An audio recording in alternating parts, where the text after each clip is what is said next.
La Corse ne possède évidemment pas que des vestiges de la nuit des temps. Les Romains, par exemple, sont aussi venus ici. Oui, on le voit à la pointe nord de l'île, à Mariana.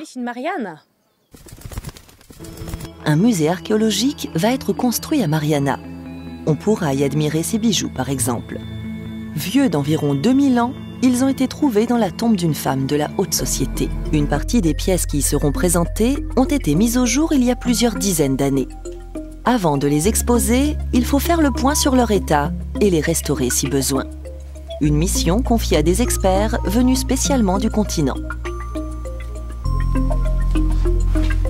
Philippe de Viviès et ses collègues sont spécialistes du métal, du verre et de la céramique.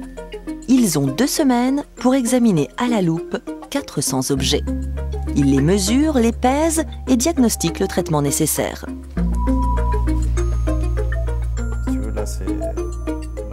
Comme pour cette bague en cuivre qui a 2000 ans. Ce qu'il faut faire, c'est dégager les concrétions pour retrouver la surface d'origine. Donc pour cela, on va utiliser certainement des outils mécaniques. Alors ça peut être beaucoup d'outils du dentiste, des micro-sableuses qui projettent un sable très très fin, et puis des outils souvent aussi beaucoup avec un scalpel. Donc on va dégager la surface et retrouver la surface d'origine. Et pour un objet comme ça, c'est entre 4 heures et 8 heures à peu près. C'est ici qu'ont été découvertes les pièces du futur musée à Mariana. Colonie romaine fondée vers l'an 100 avant notre ère par le général Caius Marius, Mariana était la plus grande cité romaine de Corse après la capitale, Aléria. À son apogée, elle comptait plusieurs milliers d'habitants.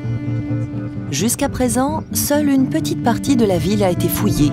Les archéologues estiment que Mariana s'étendait sur plus de 30 hectares, soit l'équivalent de plus de 30 terrains de football. Et ils pensent que le centre de la cité se trouve sous ces champs. Les photos aériennes et les sondages au radar donnent un aperçu de l'ampleur passée de la ville.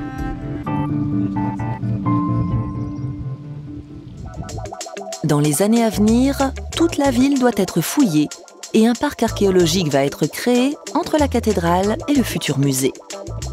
Une des idées proposées par l'architecte Pierre-Louis Falossi. C'est son projet qui a remporté le concours international lancé pour le musée. On arrive à fabriquer un cadrage sur le site archéologique qui va arriver entre la cathédrale et le nouveau musée. Donc c'est cet entre-deux visuel qui a été un élément absolument fondateur de l'idée de ce projet, avec comme deuxième idée celle d'avoir très peu d'ouverture à l'intérieur du musée et une ouverture linéaire très fine. Le musée, lui, donnera l'impression d'une masse en béton brut polybrillant, parce qu'il faut qu'il prenne la lumière de la Corse. Il ne faut pas qu'il soit mat, il faut qu'il y ait des brillances sur lui.